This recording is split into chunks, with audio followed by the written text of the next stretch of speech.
Well, on Match of the Day 3 this week with Robbie and Kevin, we're just going to look at what was the Sunday game, which was Southampton's thumping win at the London Stadium against West Ham. When you look at both lineups, I suppose Southampton feel very settled. All right, they'll make the odd change from game to game, but despite losing players, they still feel it's a very settled back five, for example. Yeah, I mean, you look through I think the back two, Van Dijk was excellent today. He had more clearances himself across the game than the whole of the back four from West Ham. No, the whole of West Ham as a total. He made more clearances than the whole of West Ham. So that maybe says it all, but something Robbie's done an analysis piece this week. I felt the two that influenced the game the most today were certainly Bertrand. Ryan Bertrand, he was so good, particularly in the first half, and Cedric, he was another one in the second half. It was they almost played like left and right wingers today. Those two engaged the two fullbacks. I think they occupied Antonio and Payet getting back, who didn't really know how to cover defensively. And then if you look then further up the pitch, Charlie Austin, I mean, he didn't really have too much of an impact, I think, today from an attacking point of view, although he got his goal. He had to occupy Reed and Ogbonna, and he did his job perfectly. He kept them stretched up the pitch, or kept those two back, kept Southampton stretched, and in turn he allowed Redmond and Tadic to play. Were they, I mean, they were excellent, say, both fullbacks, and I know you looked at it. Were they partly aided, and this isn't to do, it's not to do Southampton any disservice whatsoever, were they partly aided by defensive indiscipline from West Ham? Oh, no question about it, chappers. When things are going well, I feel like West Ham last season, he was one of the best players in the league. He was magnificent. Lanzini was great at times. They've got Zaza in, and Antonio, who scores goals. He loves to attack. I don't think he switches on defensively. He'll be out of the game because he loves to attack. He doesn't defend very well, and I'm not sure what he offers you defensively.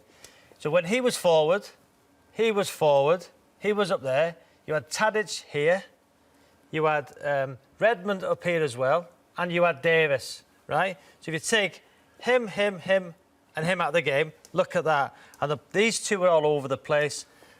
I think when you're playing in a good side that's doing well, you can carry one person. I was at Birmingham with Dougherty, he was magnificent. When things were going well, you can carry one. But I don't think defensively you can carry Payet, Lanzini and Zaza. They've had some terrible injuries of West Ham. Do they need to, and it goes back to the old West Ham way, I suppose, but are we basically saying they need to be maybe a bit more pragmatic just to get themselves going? They've got Middlesbrough, Sunderland, Palace coming up. Probably looking at them today, chappers, I think he actually did that today. It was a very different performance than we've seen from them in recent weeks. He's almost tried to tuck the two fullbacks in, and we've already said not necessarily, certainly Notvite is not necessarily a natural fullback, or below playing the left-hand side. I think that affected them today because he didn't go and press.